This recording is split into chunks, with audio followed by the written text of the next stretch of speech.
Today we're going to have our Artist Talks with Mali Morgenstern. This is an event I started with the help of grants from the Mass Cultural Council and the Fall River Cultural Council. I wanted an opportunity for local artists, people who I think are amazing artists, to come around and just share what they have to offer and give a little bit about their art, a little bit about themselves, maybe what inspires them as artists. Just people I really wanted to have an opportunity to share. So that's what these Artist Talks are all about this morning. Today, Mali Morgenstern is a professional artist, also known as Sterny Design. Hear about your own journey of navigating pitfalls, turning passion into reality, overcoming fear, gain insight on how to do it yourself. Please, there are snacks available provided by the Morgenstern family. Whenever you're ready, you may begin. Okay. Thank you so much for joining us. Thank you for my introduction. I feel so fancy.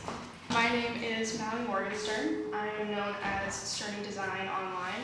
I am a professional 2D artist. I specialize in character design, concept art, illustration. I made a comic, which is on the table. I mainly work digitally, but I also do lots of traditional sketching. And the sort of projects that I work on and aspire to work on are in the entertainment industry, in video games, animation, and comics. So I'll mainly be talking about that sort of stuff in this talk, but I'm going to try and have a lot of advice that will apply to artists of any sort. A little bit more about me. I have been an artist my entire life, but I've only really been professionally pursuing it since about 2023. I had been building up a portfolio and I was interested in getting into vending. So I started applying to a couple of markets, and I was not expecting to get into any of them for years. I was like, well, I'll start applying, but I'm not going to get in for a really long time. And then I think I applied to 2 or 3 markets in one go, and I was accepted to all of them. And then I didn't know what to do because I was not prepared. So I only had a couple months on tight deadline, and it was very much trial by fire, but it was a really fun time, and that's happened a lot throughout my career so far, applying to things, not at all expecting to get in, and then just being blown away. Waterfire, Providence Flea, Rhode Island Comic-Con, so many things that I was not expecting to get into, and then it blew me away, and then I had to figure it out on the fly. After I started to get a little bit of an audience, take on bigger projects, I narrowed down what I wanted to do working specifically in the entertainment industry. And in my educational journey, I found that most valuable advice tends to come from artists who are currently working. Whether they have a job right now or they're looking for their next job, they're not going to be giving you any outdated information, and they are going to have the fresh perspectives of someone who's currently working in the industry versus teachers that have been out of the industry for 20 years. They have a ton of great advice, but they're not going to be giving you that perspective that is very helpful to someone who's actively looking for a job. That's kind of what I want this talk to be like. I am not touting myself as a master of anything. I'm very much still working on establishing myself, breaking into the industry, but from boots on the ground perspective, I think I might have a little bit of useful advice.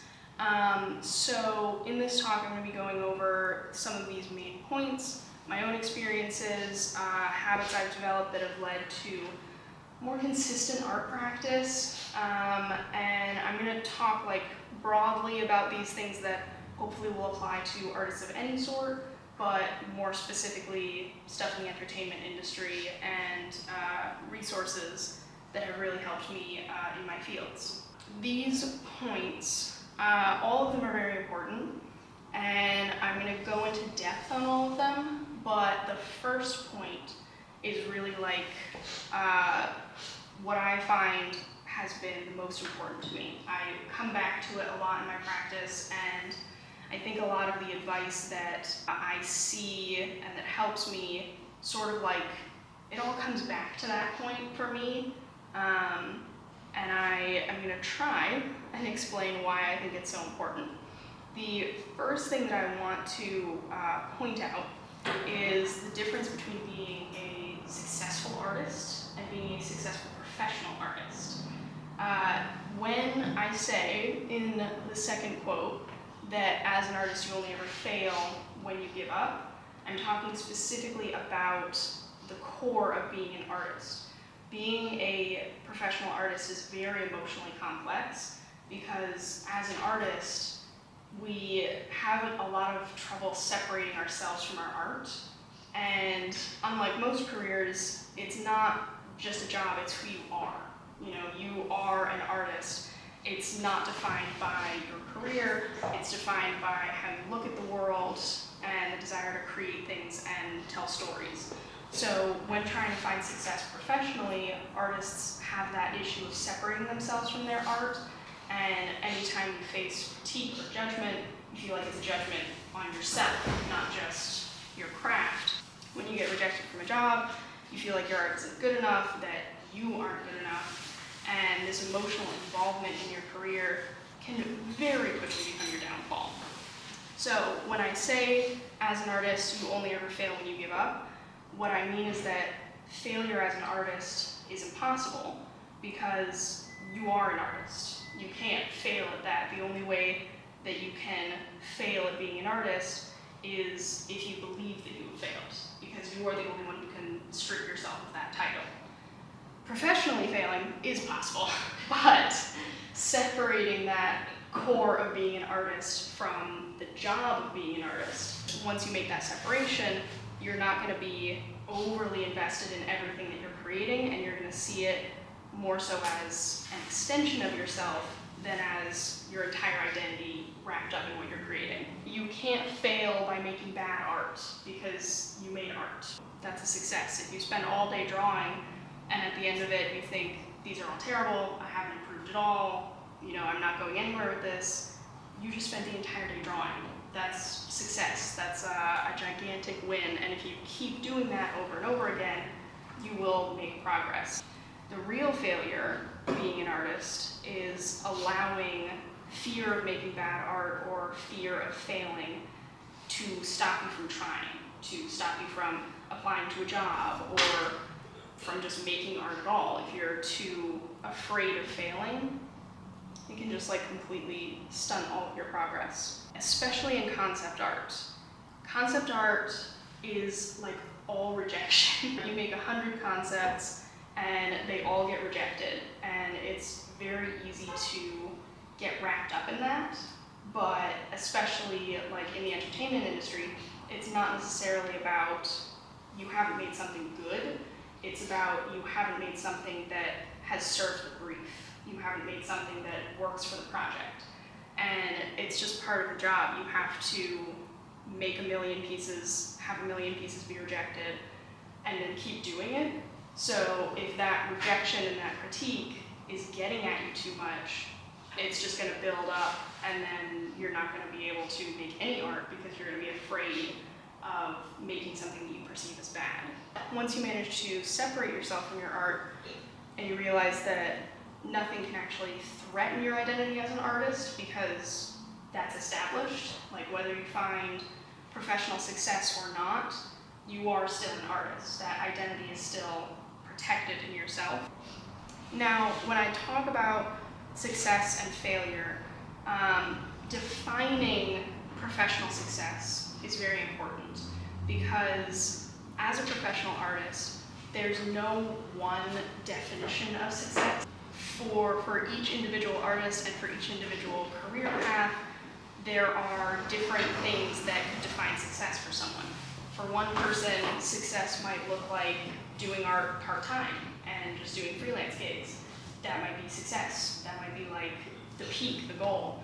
For another person, their top goal might be becoming a creative lead in a really big company. That's much more difficult, but for each person, for each career path, you define what goals you want to set for yourself, and those goals allow you to determine how you are making progress at succeeding professionally. And again, coming back to the fact that artists often get too emotionally involved in their art, when you're trying to make a career out of art, you have to remember that art and business are inherently opposing forces. They don't mix well together. Generally, artists are not business people. The artist wants to wait for inspiration to strike, work slowly, get discouraged easily, and that's why it is commonly so difficult to become a professional artist. It is not necessarily because it's a difficult career path, it's because people who are attracted to doing art are generally not going to be good at the business side of things. It just makes it so much harder to organize yourself, to work on big projects. This is where that first idea begins to come in. Being the best artist is not nearly as important as being the most reliable and consistent artist. Being the most talented artist is useless in a professional career if you're terrible at the business side of things.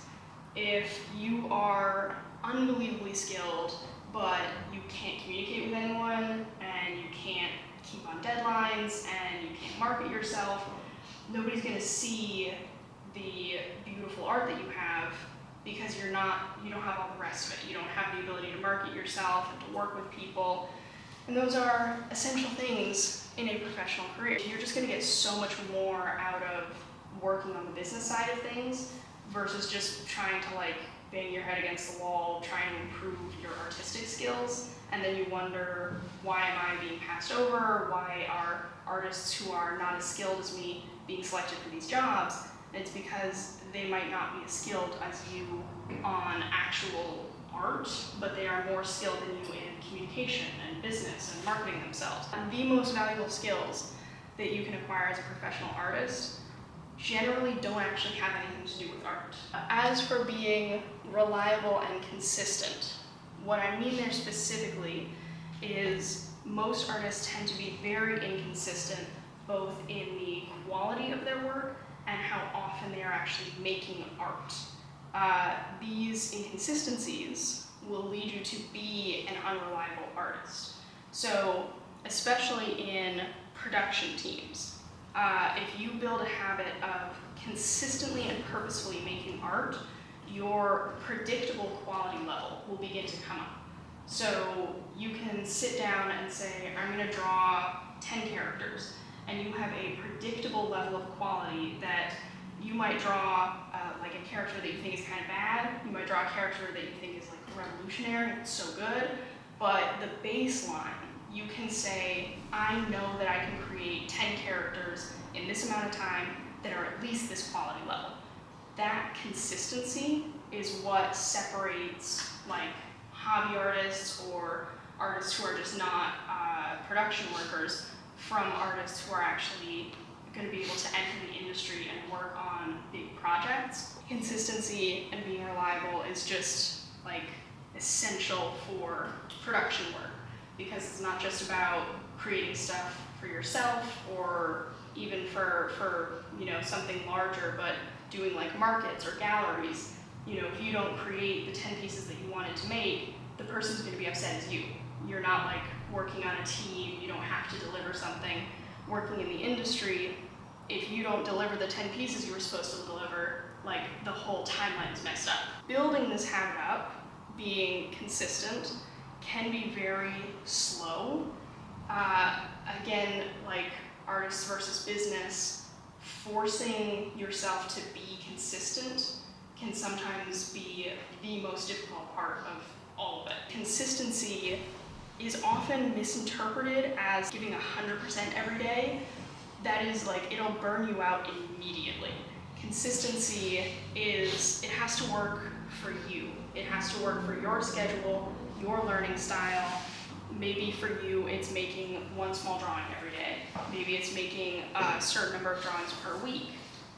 The idea is just developing some level of consistency where you have a schedule that you are sticking to, And even if you feel like all you're making is bad art, you're making art consistently. And then that level of predictable quality will begin to go up. The key is to be consistent, not to be superhuman. After enough bad art, you will begin to reach that marker where you sit down and you know you can deliver something. You still have the highs and lows of art. It's always going to be inconsistent. Sometimes you sit down, you make something beautiful. Sometimes you sit down, you make something awful. But you have that benchmark of quality that you know that you can hit, and that's the key to being a production worker. It is especially important in concept art, because in concept art, every single day you have to make so many different iterations of something, and it can be very mind-numbing if it's not the right path for you. The most successful artists are usually not the best artists. They're not the most talented artists. They're the ones who are the most stubborn. They're the ones that have become the most reliable and consistent through sheer determination. That they had such consistency, they pushed through all of their bad art, all of their rough times, and they became not necessarily the most talented, but the most consistent. They have that level of quality and output that is unmatched and makes them a really trustworthy artist in terms of someone is looking to hire you. They're not necessarily looking for the highest peak of talent. They're looking for someone who's the most trustworthy, because at the end of the day, they're trusting you with their project. Whether it's illustrating a comic or working on a video game, it's everyone on the team has to have a certain level of trust. Otherwise, the whole thing falls apart, because again, if you are unreliable and inconsistent, you are the one cog that messes up the whole machine. This tied back into the idea of never giving up as an artist, but I do want to clarify exactly what I mean by give up. If you are on hour 10 of a painting and it's not working and you feel terrible about it and you're putting in, you're trying to change it, you're trying to fix the composition, and it's just not working, continuing to push it and keep working and feel like if you give up on the painting, you failed, it's not going to help anyone. In that example, you should absolutely stop painting and go take a break and chill out for a little bit. When I say don't give up, the difference between giving up and shifting focus. So if you're working on something and it's not working out, you don't like it, it's, you feel that feeling that you might identify as giving up, it's not necessarily giving up, it might be shifting focus. I do not want you to push yourself to the breaking limit. That's not good for anyone. But if you feel like you're working on something and maybe you've just sat down to start sketching and you just don't like how the sketches are looking, don't give up on them. Keep working, keep pushing past that bad art, and even if all the sketches that you make you hate, you didn't give up on them. You pushed through, you kept working on them, but don't push yourself too hard. And if you don't like something, if something's not working out, you can shift focus to something else. It's about the broader picture of not giving up on stuff and of not having that fear of making something that you perceive as bad art, because making bad art is still progress, and progress will lead to success over time.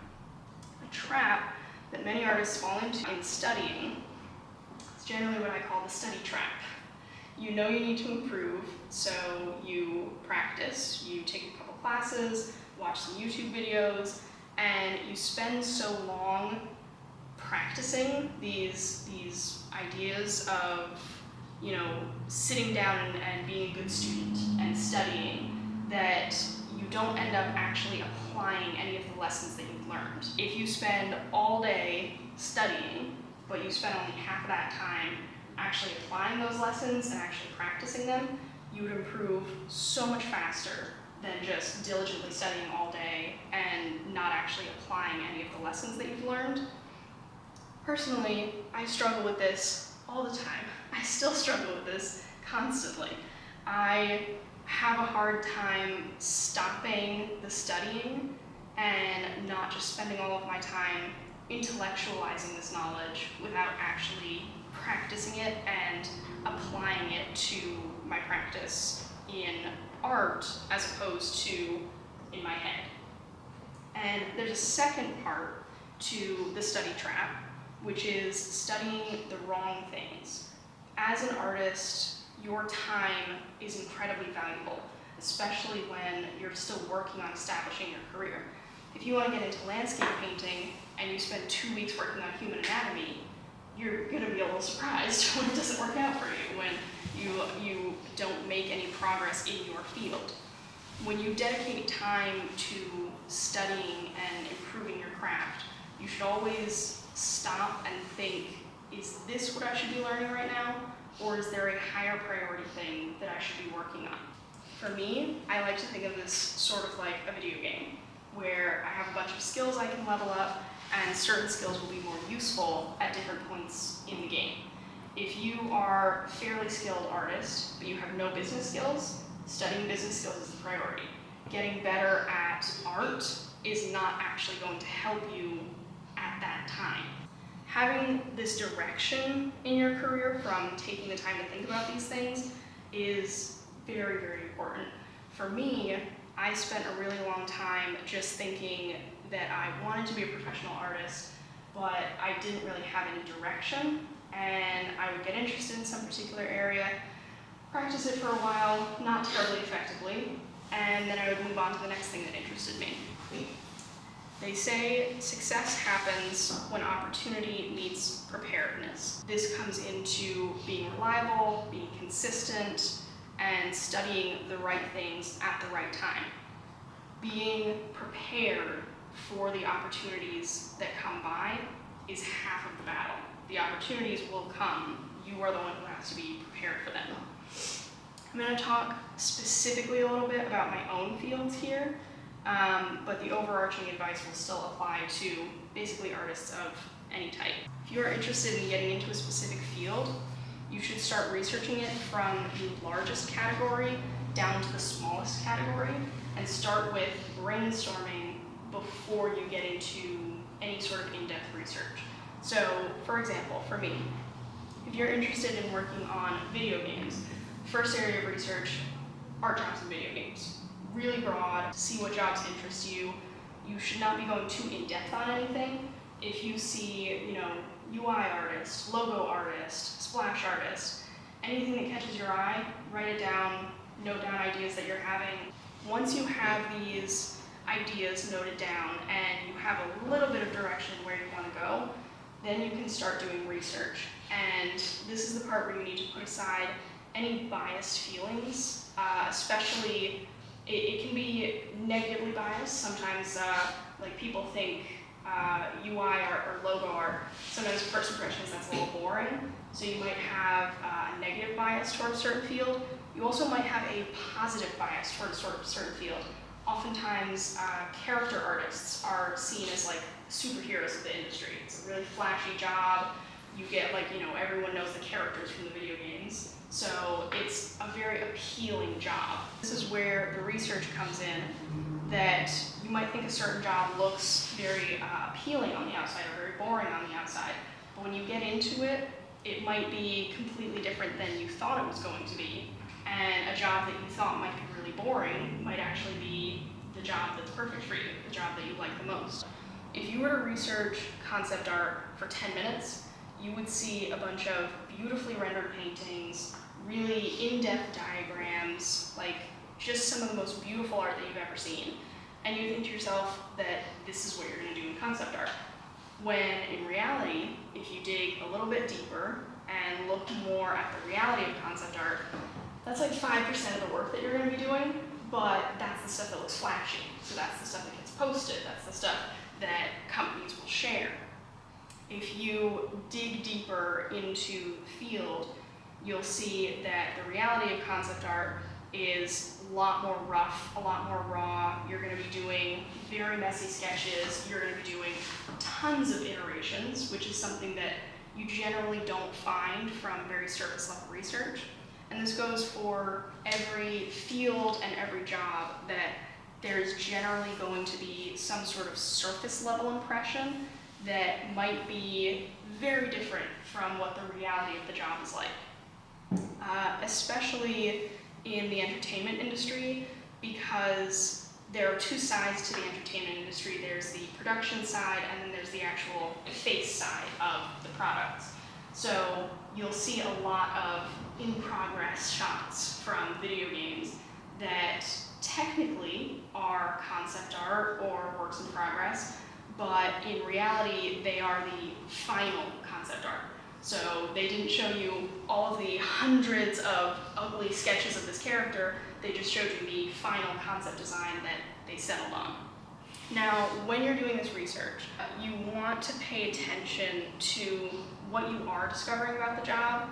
If the job will require you to do a lot of work that you don't like, but there's maybe something that you really love, you might be able to tolerate the more boring parts that you aren't interested in for that 5% of doing what you love. There are some other jobs where you are not willing to tolerate that. Maybe you don't love that one element enough, or maybe the part that you would be tolerating you wouldn't be able to tolerate. It would just be too boring or annoying to you. It's also important to note here, thinking intellectually about how much you might enjoy doing something or be able to tolerate doing something is very different from the reality of doing it every day. You might think to yourself that you would love designing characters. Maybe you do design a lot of characters and you do really like it, but if you haven't had the experience of genuinely showing up every single day to design 10 characters per day, you might not be as interested in it as you thought you were, and you might get really burned out very fast. In different areas of concept art, this phrase is thrown around a lot: do what you love, not what you think you love. There are lots of people who get into a certain field and they think that they're really into it. They think that this is like the most amazing thing that they've ever done. They have so much fun doing it, but actually showing up every day and doing it, they end up realizing that they don't love to do it. Maybe they love to consume art of that type, or maybe they love to do art of that type on the side, but showing up every day to do it as your full-time job might not be for you. Especially when you're working remotely. If you're not working in an office, you don't have the energy of the office to back you up, and that can really affect burnout. Burnout is much more common when you're working remotely, at least for most people.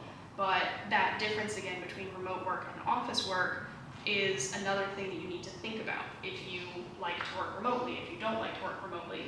And those differences can be pretty difficult to identify when you aren't actually experiencing them. Concept artist's job can be boiled down to solving problems and inspiring the team. As an illustrator, generally your only job is to make pretty art. As a concept artist, your job is to make something that functions for the brief, for the story. Generally for all areas of art, there is that focus on storytelling. Storytelling is incredibly important in art, but in concept art, you aren't just telling a story, you are building something that functions, that can communicate the story on its own subconsciously to people who are viewing your character or your background. And then as an illustrator, you might get the art from the concept artist, and you're still telling a functional story, but you're focusing more on composition and color and making this beautiful art piece.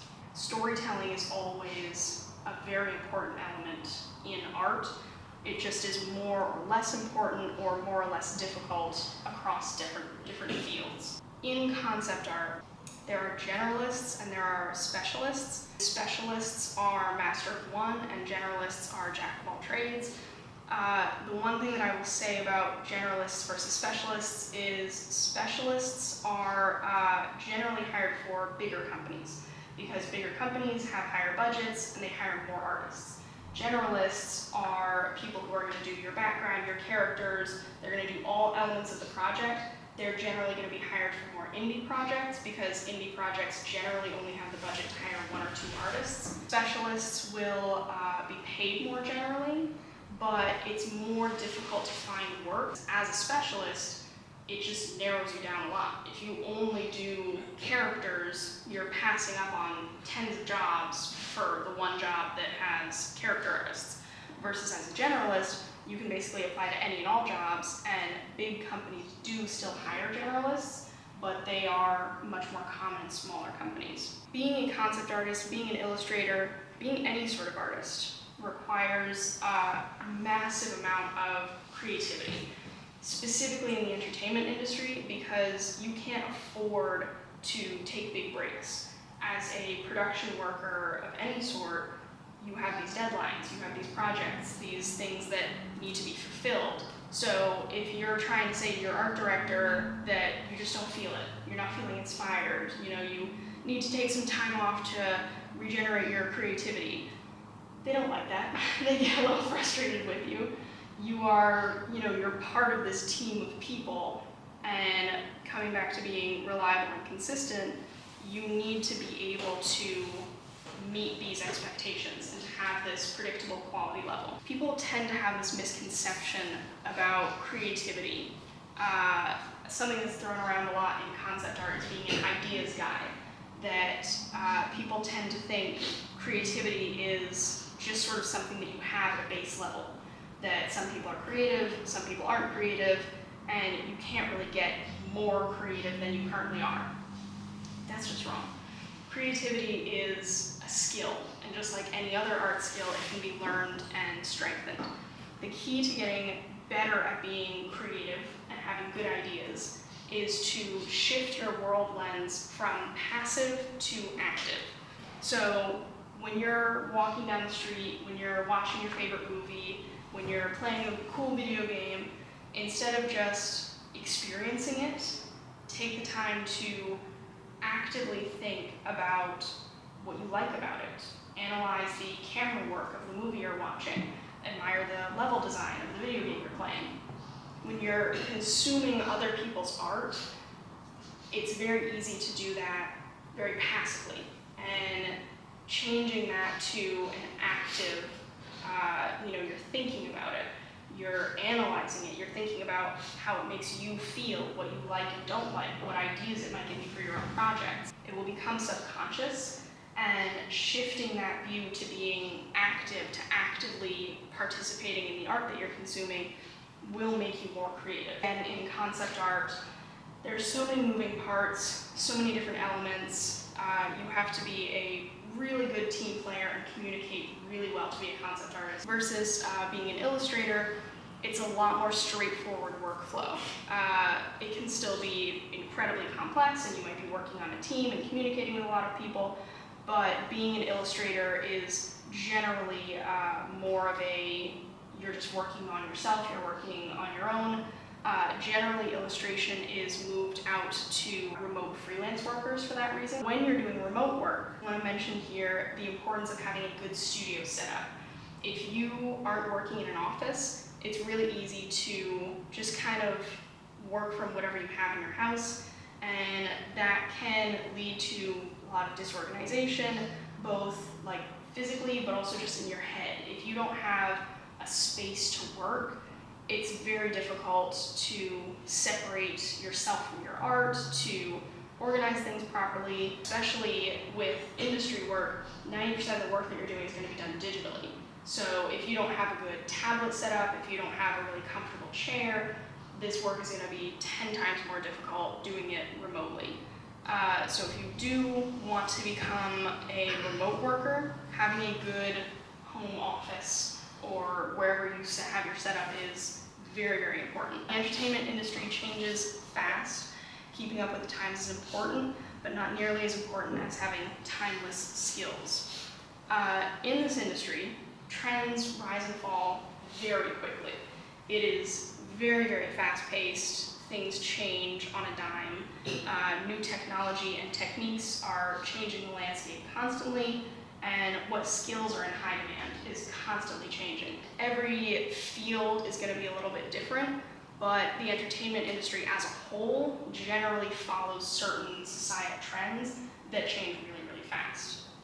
So the point that I'm making here is that keeping on top of trends is important, and it will help you, but it's not nearly as important as having a really good core.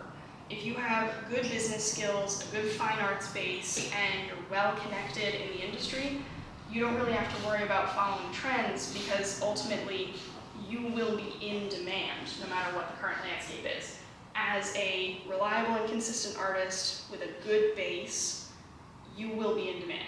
Whether you have a very niche field or a very broad field, whether the current trends are moving very far away from you or are in your area, if you have that core, you will always be a desirable worker and you will always be able to meet whatever the current trend is because you have that solid base of fine arts, business, networking with the community. You'll be able to more so just observe the trends and very lightly change what you're doing to adapt to them. That being said, I will briefly go over what I have observed recently as trends in the industry, for those of you who are interested. Video games, animation, TTRPGs, there's been like a lot of crossover in that realm. Lots of fantasy, lots of horror. Indie productions have been really rocking the landscape recently, especially in film and animation. To name a few recent and upcoming productions, there was The Mighty Nine Season 2, Iron Lung movie, which is an indie movie based on a video game. Glitch is an animation studio, indie animation studio that has been doing so many cool things. There's a Bloodborne movie coming out, Elden Ring movie, Resident Evil 9 came out, and then there's a Resident Evil movie coming out. So there are lots of things happening right now in the industry, bringing video games to film, bringing tabletop games to animation, lots of crossovers in these fields, and a very big focus on fantasy and dark fantasy. And if you have been paying attention to the sort of stuff I'm interested in, you may have noticed that I'm very excited about these trends. These trends are very good for me. But as I said previously, if you have that good base, even if you were a sci-fi artist who, hated dark fantasy and you do comics and you are totally not interested in film and video games, having that good base, having that solid business skills, solid fine arts base, being a good communicator, you will always be in demand and you will always be able to adapt, even if the current landscape is not really fitting you. And with how fast the industry changes, it will probably fit you in a couple months. Now, as we close out here, I want to talk about why artists make art. Especially when the state of the world is a little grim, artists often feel, what's the point in making art at a time like this? How can I justify dedicating my life to something that I might not even succeed at, something that you might perceive as not helpful in the grand scheme of things? Art and the pursuit of creative expression is one of the cornerstones of humanity. It gives us ways to express our feelings and communicate, provides hope and fuels the fires of change. And at a time when human-made art is being threatened, it becomes more valuable than ever. Art is essential. Not everyone creates it, but everyone consumes it. So if you're starting to feel a little burnt out, go look at someone else's art. Change your world lens from passive to active. Analyze what you like about the things that you see around you. When you see beautiful architecture, think about it. Why did the architect make those choices?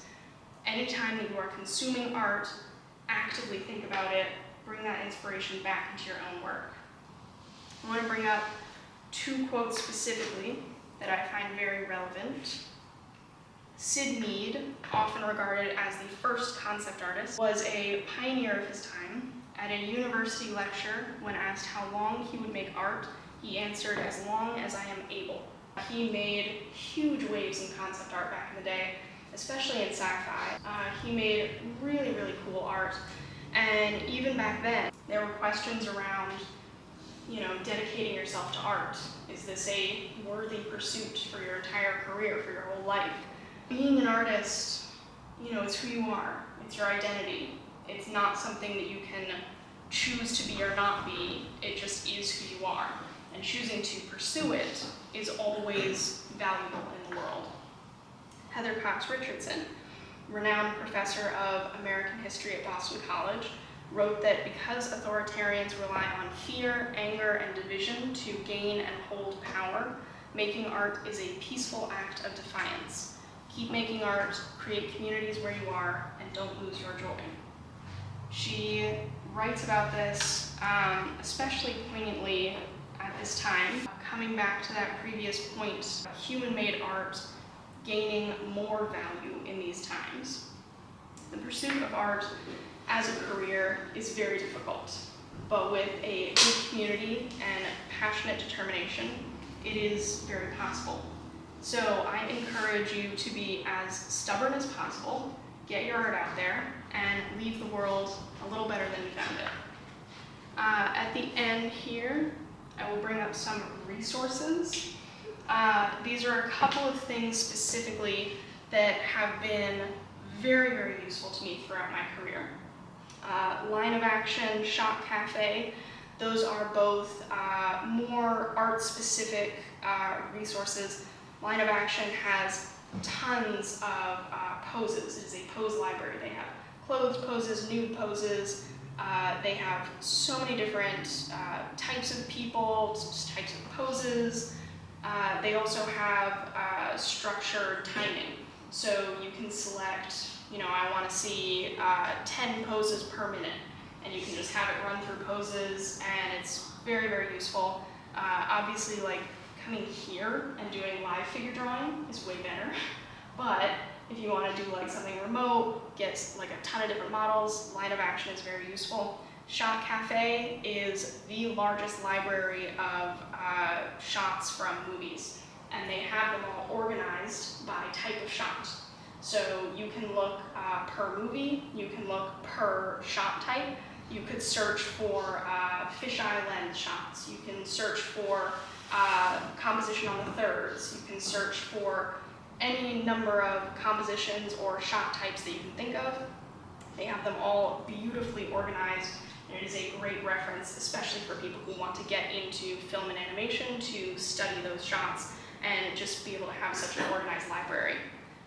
Proco, Digital Painting Studio, and IMAG are resources for courses, networking with people. Proco has a podcast, a YouTube channel. Digital Painting Studio has a Discord server which runs monthly challenges. Great resources for connecting with other artists and learning new things. Toggle, Miro, and PureRef are a couple of organization tools that I find very useful. Toggle is basically like timekeeping. You can organize how long have you worked on a certain project, how many hours are billable. Very, very useful for organizing your time and keeping track of how long things are taking you. Miro is basically like a digital whiteboard. Need I say more? It's a great tool.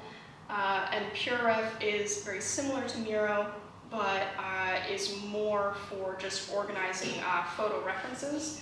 And I find that to be a very useful tool to use when I'm working digitally, because I can have PureRef holding my photo references on top of my canvas, which generally I work in Clip Studio Paint. Photoshop is another industry standard. Software and hardware is very important in the industry.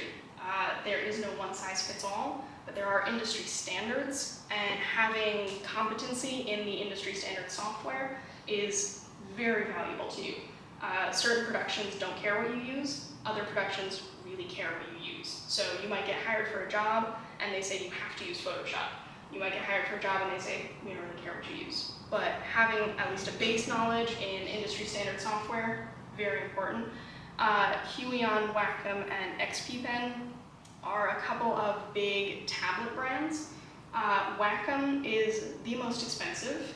They are generally regarded as the best, but especially recently, Huion and XP Pen have been coming out with really good tablets. I would no longer consider Wacom as peak. I would consider Wacom as being very much on par with Huion and XP Pen, and XP Pen is pretty cheap actually. You can get a really good industry quality tablet for like $100.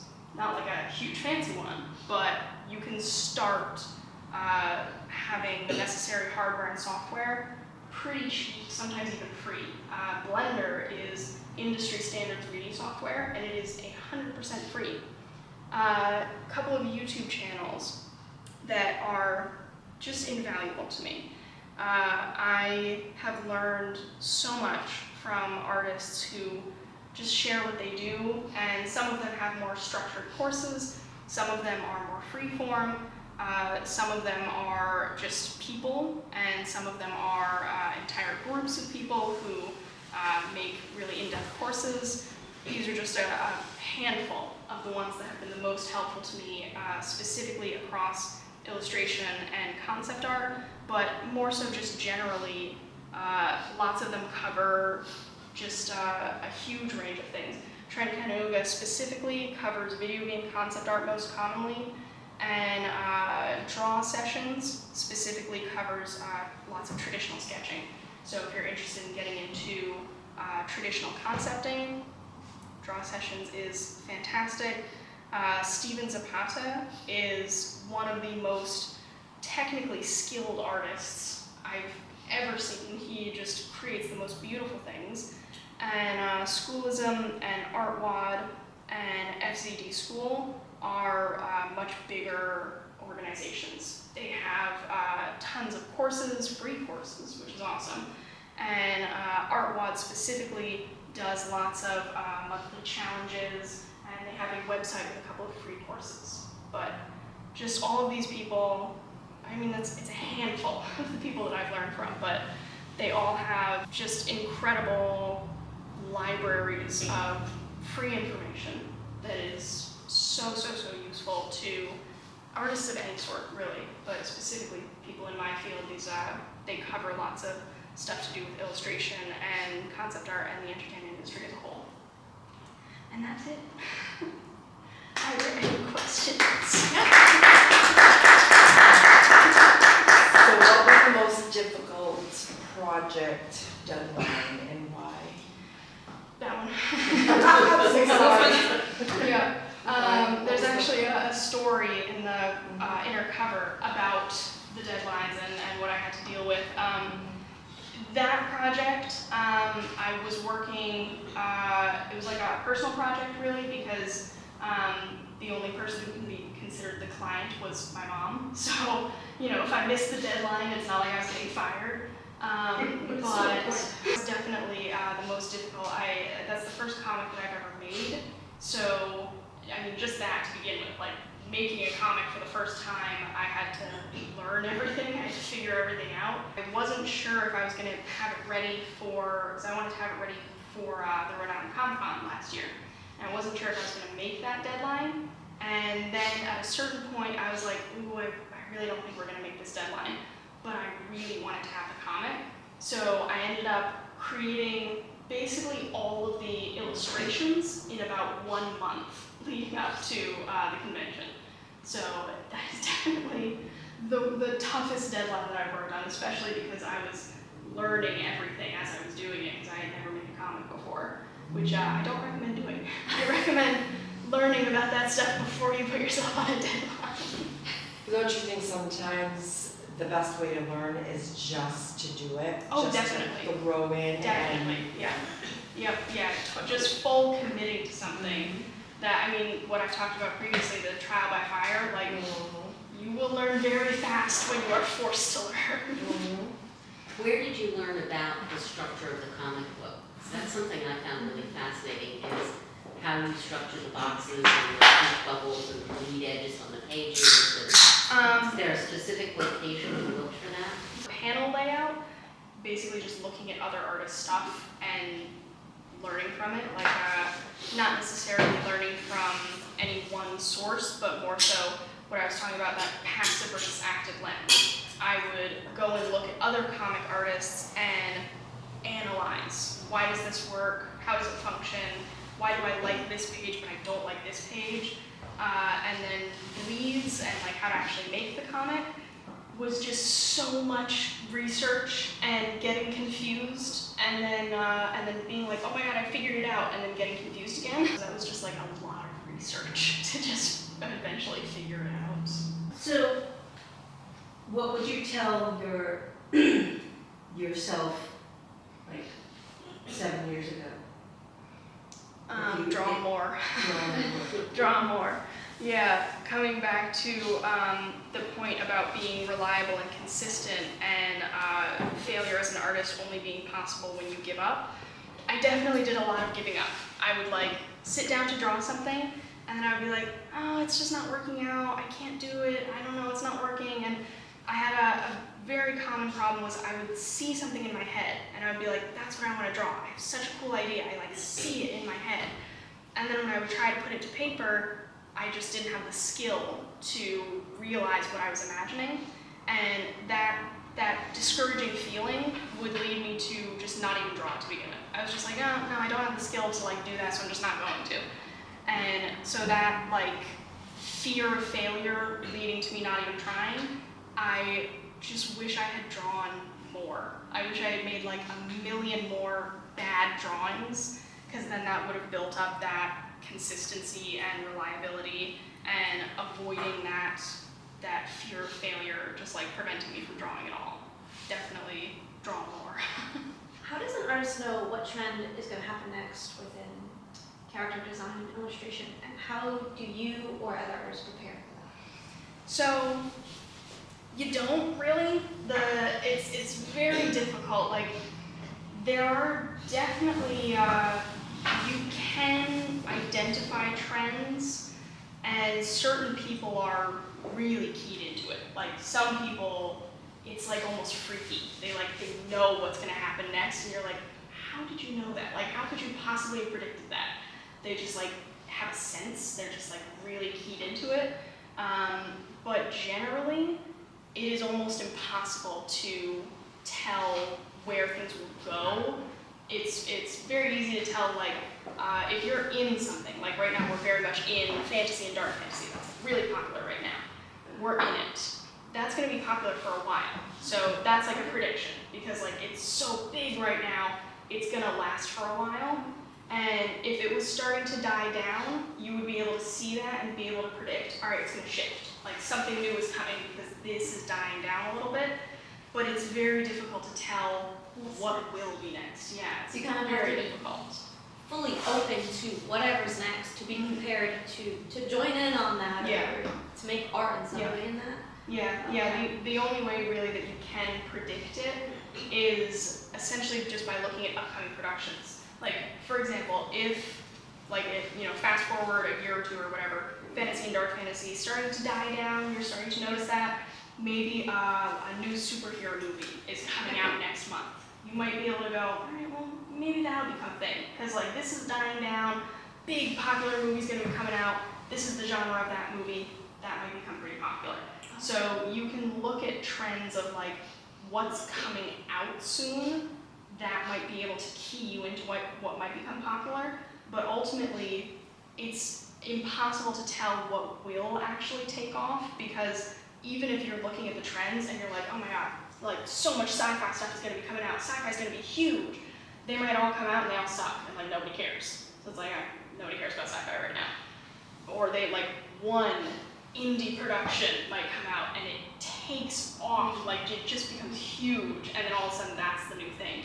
It's very, very unpredictable, and that's why I specifically mentioned timeless skills. That like it's so hard to keep up with the trends, so hard to predict them, and even if you are keeping up and predicting, nobody can be good at everything, you know? So eventually the trends are not going to be with you, and you're going to have to pivot and do something else, and it's going to be difficult.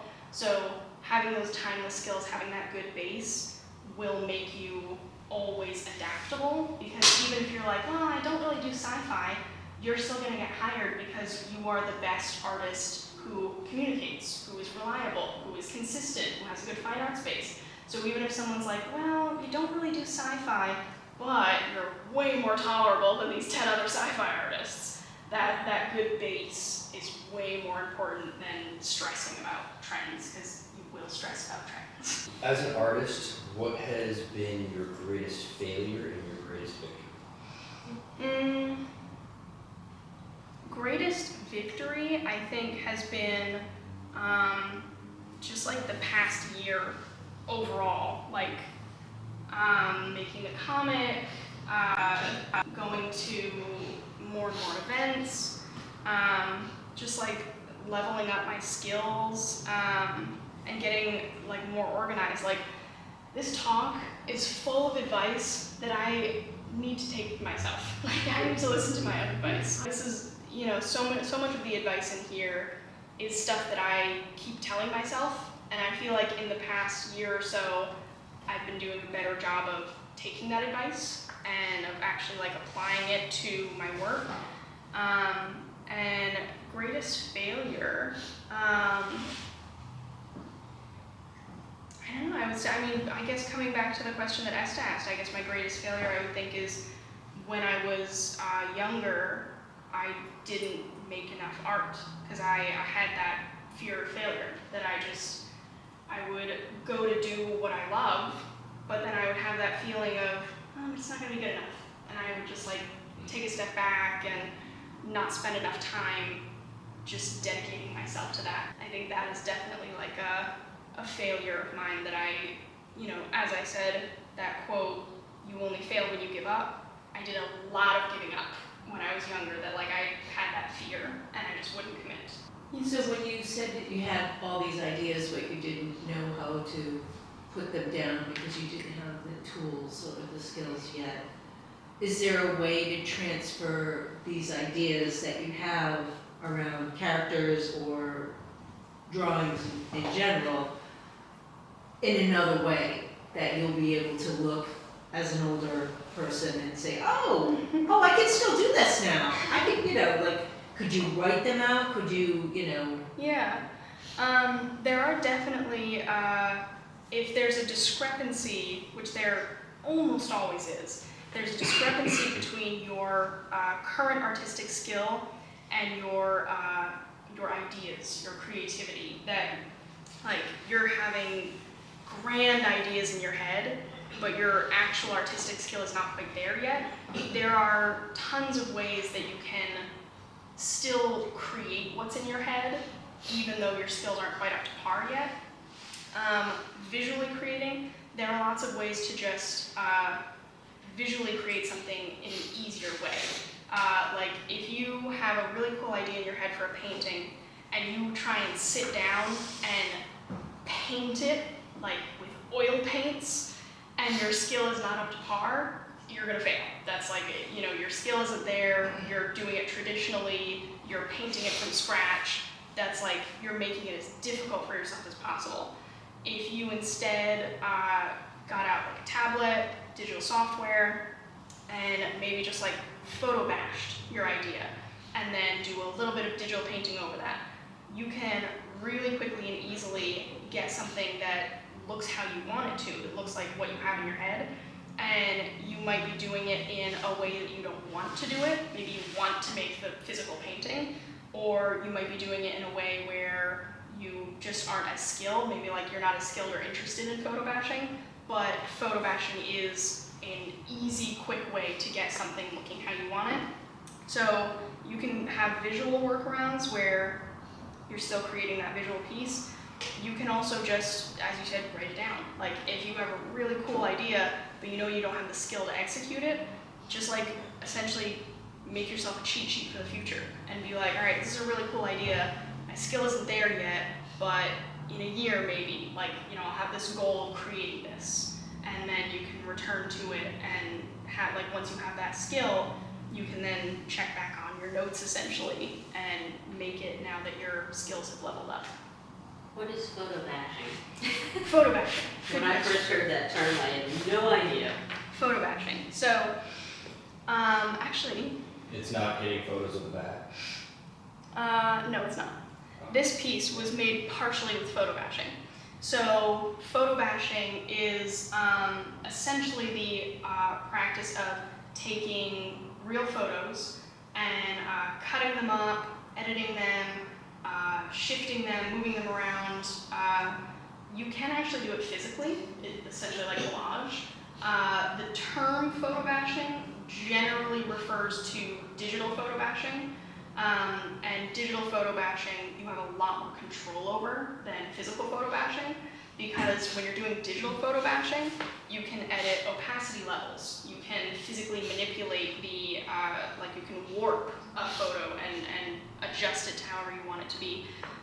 But basically photo bashing just means taking real photos in some way and like incorporating multiple photos, cutting them up, adjusting them, and essentially collaging them.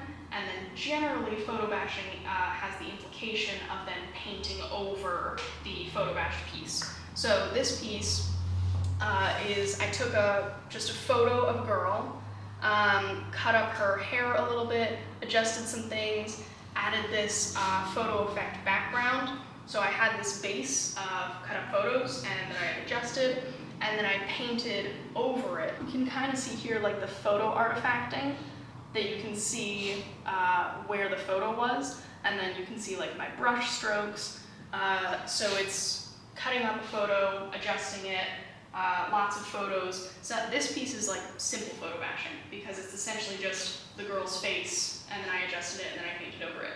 But photo bashing can also be very complicated, like hundreds of photos cut up and mishmashed and turned into a scene that's nothing like any of the original photos. It's essentially just a way of speeding up painting is basically what photo bashing is. If you're a part of any art events, where can we find you? You can find me, if you can remember Sterny Design, you can find me anywhere. It's my email, it's every single social media handle I have, it's my website, it's really easy. So on my website I have upcoming events. So my next event is June 21. I am going to be in downtown Providence for a House of Kodak market. So I do markets generally around the Providence area. I'm going to be at the Rhode Island Comic-Con again in November. The full edition of this comic is going to be coming out at the con. How far along are you with the comic? Not far enough along. Oh, Yeah, I'm working on it. deadline. Yeah, deadline. Yep. What do you think's next in your career? Next in my career Other than is, finishing the comic book.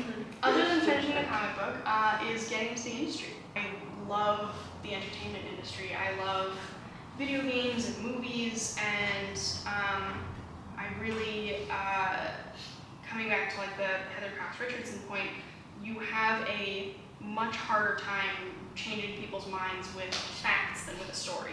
I find that like a video game with like a incredible story can like change someone's life.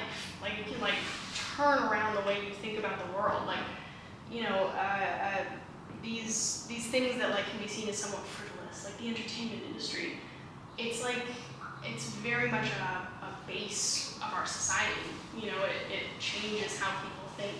So I'm very excited to get into the industry, work on some video games, some big comics, some movies, and make stuff that changes people's minds, you know, that makes the world a little better. That's great.